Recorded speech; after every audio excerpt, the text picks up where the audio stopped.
Okay, we are now recording. Dude. I know. Dude. Oh my God. Okay. You know what I realized? What? All the rest of our season 1 episodes, we look totally ridiculous now.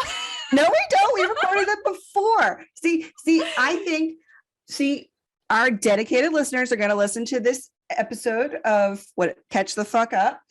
And today we are covering chapter 335 titled Zygotes. And it is November 28th, and we are English speakers, so we needed to wait for it to drop in translation. And we've already recorded all of the season 1 episodes. Yep, we have. We didn't know. Nobody knew it was going to be today, and we have a lot of feelings. And as Fern was getting like their computer together, I was writing down like everything. I think now you can cut this part out. I think we should add something to the season 1 wrap up, because we talk about it a lot, and we can just like fine, like slip it in. We'll talk about it. But today we're only talking about 335. And spoilers, not spoilers. Everybody's been talking about it since Thursday. Me and Fred have been like avoiding the internet as much as we can. Okay, so I accidentally got spoiled because I forgot that Thursday is spoiler day, and I searched the MHA tag on Tumblr because I just wanted to look at memes. Yeah, I was bored and I wanted memes, and and did you like actually get spoiled? Did you see the panel? It was like the first. I didn't see the panel, but it was a meme about it, and it was like the first one I saw, and I was like, oh. I just X'd out, and I was like, I don't know how old that meme is. It might not be accurate. So. Right. Because I mean, the traitor has been a suspect for a long time. So basically, the chapter kind of covered what's going to be going on at UA, and then we flip back to the League of Villains, and surprise, surprise, we have the UA traitor reveal on the very last panel. It is. We can go ahead and spoil it. Yeah. It is Hagakure. Yeah, it is. It's. Yep. I love how I was like, no, she's way too obvious. It's definitely not her. Right. But I was actually thinking she's obvious, so people are either not going to think it's her because it's too obvious, and then the reveal was effective that way. And I mean, there's also the slim possibility that it's a red herring, but I mean, I don't think so. I don't think so either. Obvious. Yeah, I think so too. But there's like one bit of mystery still left for me personally, and it may just be they're going to cover it next week. But yeah, let's talk about it. Oh boy. Yeah. So I mean, we started this chapter with like I got adorableness and happiness and rainbows. Yes. Yeah, I opened it, and the first panel is All Might looking at an egg. They're his zygotes, and he loves them, and it's adorable. It's so sweet, and it's very sweet. Like, what would you say? Like 2/3 of it are very sweet. They're like All Might and Deku kind of like reconvening with Class 1A to decide what they're going to do next. And all the kids are like, hell yeah, we're going to support y'all. We're going to train with Deku even harder. That way he's like ready for all for one. Yep. And it's adorable. Kiri makes like 8 unintentional innuendos. I mean, are they unintentional? I think they are. He's just a baby. They're unintentional for Kiri, but they are very intentional for whoever wrote it. Oh yeah. No, that's true. That's true. All right. So I'm just like scrolling through to make sure we don't miss anything. We got from the Zygotes, it actually like flashes back to season 1 and the first few chapters where All Might is so proud of them. When he calls them zygotes or wards for the first time. Yeah, it's so sweet. And then we actually got, like, they were talking about the League of Villains. We got an update on Dabi/Toya and Himiko. Like, they know that they didn't mention Spinner. They did not. I was just about to say that. They were talking about Dabi and Himiko. They did not talk about Spinner, which I was like, okay. We really, really, really, really, really want Spinner to like do a 180 and join the guys. Yep, we do. So hopefully, I mean, maybe that seed is planted. And then we get more adorableness, and then we go right back to the weird cave that they're hiding in for some reason. All for One do not have a hotel. Anyway. He has to have a lair. He's can definitely like that kind of villain. Like He- his aesthetic has to be on point. Yeah. Anyway, so like here in that cave, we see like Spinner is there, but he's like very hard to see. He's in the background behind Toga. So he's still there. I missed him. I'm gonna go find him now. Okay. Well, Where's my son? I was looking for him, so I saw him first off. So yeah, we have the Sugar. Oh, there he is. Yeah. Oh, look at Toga's face. She doesn't look thrilled.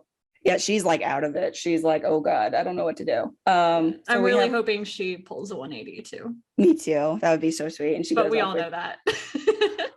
Hopefully we still go off with Uraraka and that whole thing will happen. We get the Shigafo weird reunion bullshit abuse nonsense. Yeah, this is not fun. No, and then we get to Toya. We were just talking about how we didn't know where he was. Apparently he is still with them, being angsty, being a butthead. And he's still focused on his own trauma. Yeah, I mean, as he should, and like that whole thing, like the side fight is probably still gonna happen. Let's be real. I think so. Yeah, there's no way he's not gonna have like one final beat down with his dad. Yep. And maybe Shoto will be there to like help or something. Hi, Fork. Can you smell my excitement? Hello, Fork. I love you. And then like the last 2 pages, we see Shigafo use like the Farsight quirk that he stole from one of the Pussycats. And I forgot about that. Yeah, well, that's what I think it is. No, I think you're probably right. That sounds about right. Because it has the same, like she thinks of them as little stars. Yeah. Stars come up a lot. Yeah, he likes stars. He really likes space imagery. And you know what? Same. Yep. And then I thought he was zooming in to see Deku at UA. Mm-hmm. We also have AFO like narrating, and you get to the last page and it's a silhouette of a female body with Hagakure's winter gloves. So yep. Seems to be it's confirmed. So yeah, I'm thinking I think it's pretty well confirmed that she's the traitor. Yeah. And she was on our list. It's funny because the season 1 wrap-up's not going to come out for a few weeks, but she is on our list. Believe us, she's there. We may update it. We're just going to see kind of what happens this week because this week's a little busy for all of us. Yeah, I'm literally leaving the state in 2 weeks. So yeah. Yeah. So we'll see. We're gonna actually plan after this, but we wanted to get all our screaming out with y'all who listen to these because it is Hagakure, the UA trader is finally revealed, and we still have a lot of questions. And I'm hoping like the next arc either is going to be mixed together or separate. So 2 separate arcs of what they do in their week as they're like training and hopefully getting their concert, and like a backtrack of everything Hagakure has actually done. Yeah, I need her story. I need her backstory like immediately. Yeah, I need to know if I can sympathize with her or if I can hate her. So yeah, we need to know. Exactly. Yep. Also, and if it turns out, this is something we mentioned in future episodes, if it turns out that she's actually like 30, I'm gonna vomit. Me too. That's on my list. Like as you were getting your computer together, I was like scribbling down all my thoughts, and they're not all my thoughts. I will get out all my thoughts, but I wanted to get out what I could. And I was also watching MHA35 tagged TikToks for other people's theories and like points. So not all of these are mine. Some of them are, but they're all mixed together. Okay. Yes. Okay. Spill. So obviously the major one that we got, I think like everyone picked up on, is that she is unaccounted for at USJ. So that's established pretty much. And now we know or can surmise that she used the press attack to sneak into like where the teacher schedules were. So she would know like when they could hit. Yeah, she still didn't provide like all the necessary information though. No, she didn't. Including the name of her own teacher. Yeah. So like, what's going on with you, ma'am? Yeah, what's going on with you there? I mean, it could be her first mission. So she was kind of like proving herself. So she didn't get everything. Or she could kind of be playing both sides because she found out she likes her classmates. Like a triple agent. Yeah. Yeah. that could be going on. Somebody on TikTok actually pointed out that she does not vote when they vote for a class rep. Really? Yeah, like all the vote, there are only 19 votes that are cast, and aside from Deku and Momo, everybody votes for themselves. Toru's name is not on there, so they are saying she was getting the schedule while they were voting. So that's a pretty good. Interesting. Yep. So that's definitely a thing. And then back at USJ, she says she was with Todoroki, but her footprints were not in the ice. So either she was faking being like not as good, like defensively in like the battle training that they did, or she just wasn't there. So that's a thing. Or she could have been there and she couldn't now defend herself against Todoroki, and she was sent there to like keep an eye on Shoto, because they like at that point they would know Shoto is like the biggest threat out of the class. That's true. And then like next, I'm like trying to go in season order. And again, this is not all the threads, all the like clues and shit, but I will attempt to get them all together before we record something for the actual reveal. And we don't know when that's going to go up, blah, blah, blah, whatever. So in season 2, before the camp arc, I haven't even started thinking about the camp arc. I will think about it later. She was the one who actually suggested they go shopping. So she could have passed where they were going, like the mall location, to Shiggy. Oh yeah. Yeah. He shows up. He shows up. Crabby hands. Yep. And he's gross. And that's like his face in that episode is like what cemented me never simping for him. So just like as a personal aside, but I don't like it. And then the only other thing, or two things actually, that I was able to come up with before we started recording, is that it's either season 3 or season 4. I think it's season 3. One of the title cards, either the intro or the post credits, like actually has Hagakure's gloves like around Deku, which like if you watch them, I'll try and figure out which one it is, but her hands, like she's like standing in front of Deku, but like her gloves are like clutched around him. And I haven't seen really anybody else talking about that, but it's like something I noticed right off the bat, maybe on like my second rewatch. But I was like, it was probably when I like got into the fandom and like the theorizing, and everybody was trying to figure out like who the traitor is. And Hagakure has been on the list for a while. And then I realized, I like saw her gloves and I was like, hey, excuse me, ma'am.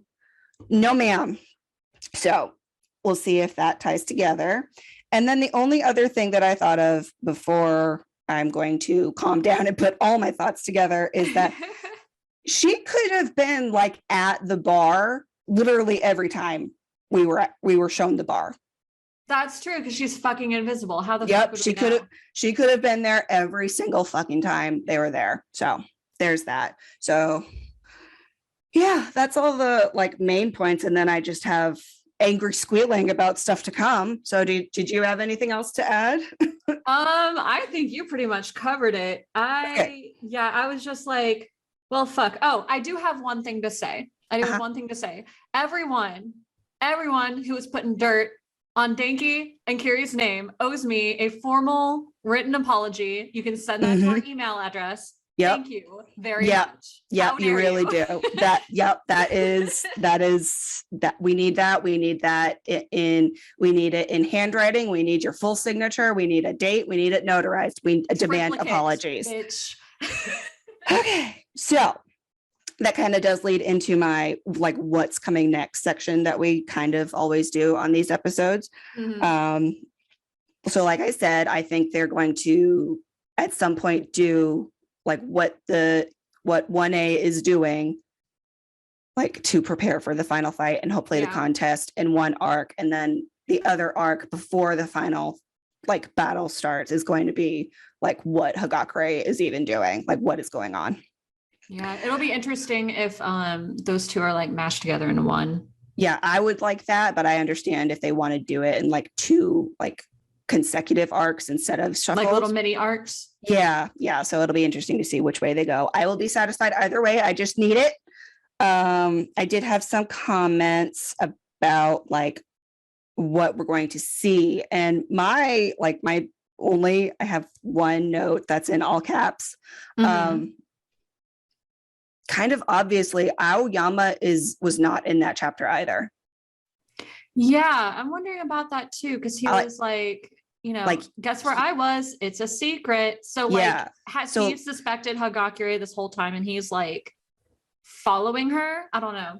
Or is he doing like his own suspicious thing? Because like at least for USJ, like their like plot lines are kind of mirrored, and then obviously it diverges. But I think it's interesting that he was specifically not in even any of the group shots. So I wonder if there's like some sort of development that's going to come from him. Yeah, that's interesting. So we'll see on that. Sorry, Somebody, hold on 1 second. we got too excited. Yeah, sorry, that was building for a while. It's okay. It's okay. You're good. All right. And then like the next thing is like, now that we know it's not Denki, Yeah.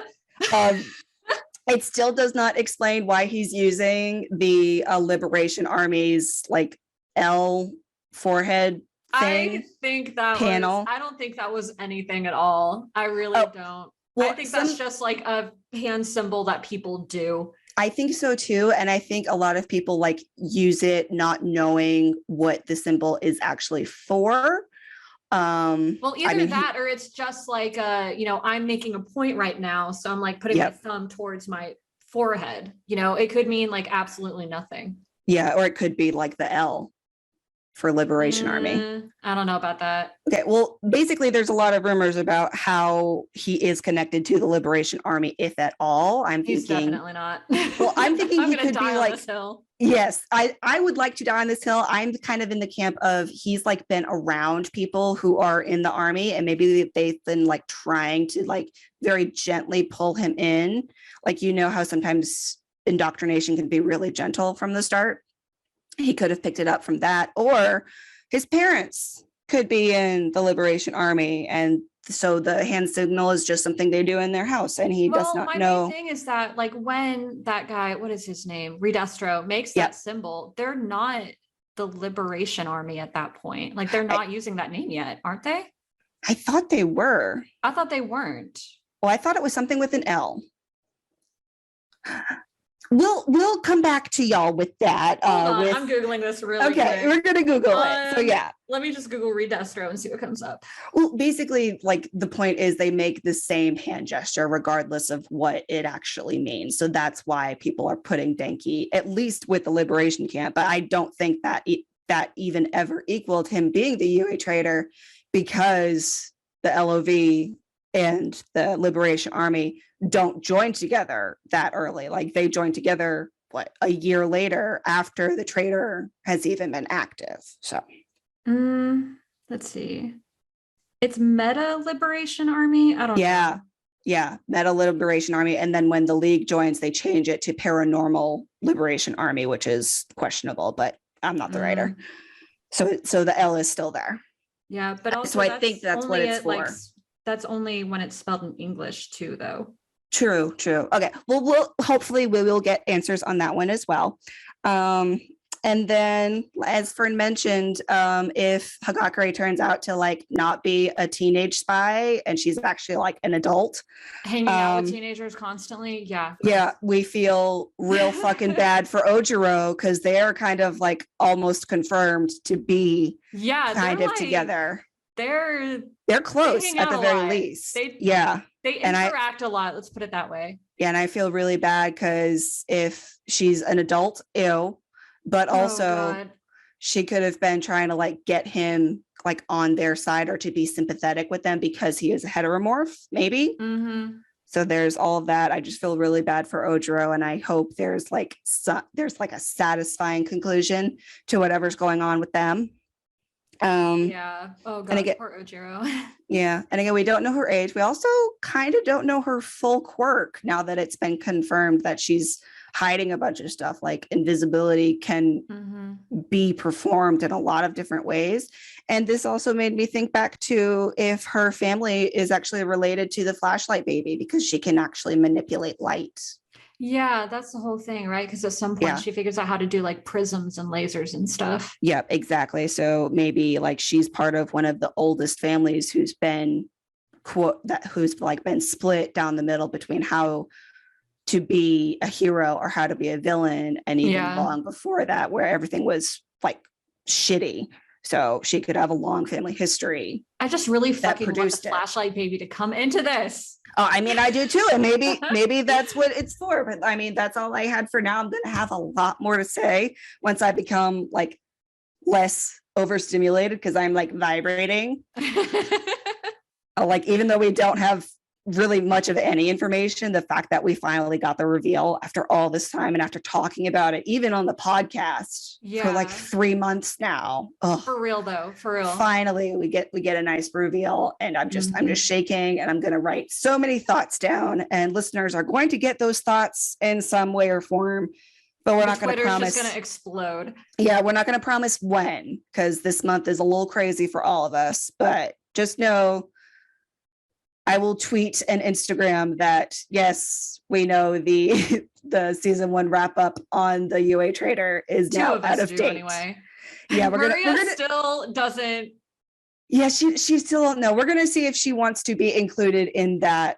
Like, I mean, I don't even know if we're gonna insert anything, but we'll let y'all know. Yeah, we'll figure it out. I need to sit down. I need to get my brain back to where it goes. I need to unpack my car because I just got back from my mom's. It's a lot, but I mean, I hope y'all enjoyed this episode of me just word vomiting into the mic. I know I did. Okay, well, the Shonen Jump does say that there will be a new chapter in 7 days, so next Sunday again.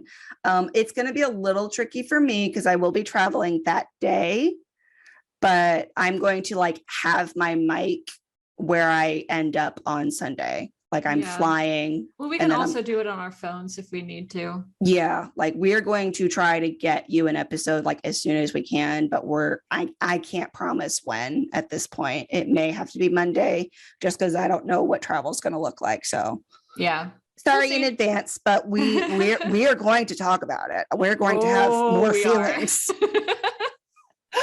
Okay. Well, that's all I have. Sorry for monopolizing. No, I loved it. This was amazing. You had so much good insight. Well, hopefully I will have even more once I can do it methodically. So look forward to that. Well, I guess that's all for today. Go beyond plus ultra and catch the fuck up, y'all. Yeah, seriously. Bye, y'all. Bye.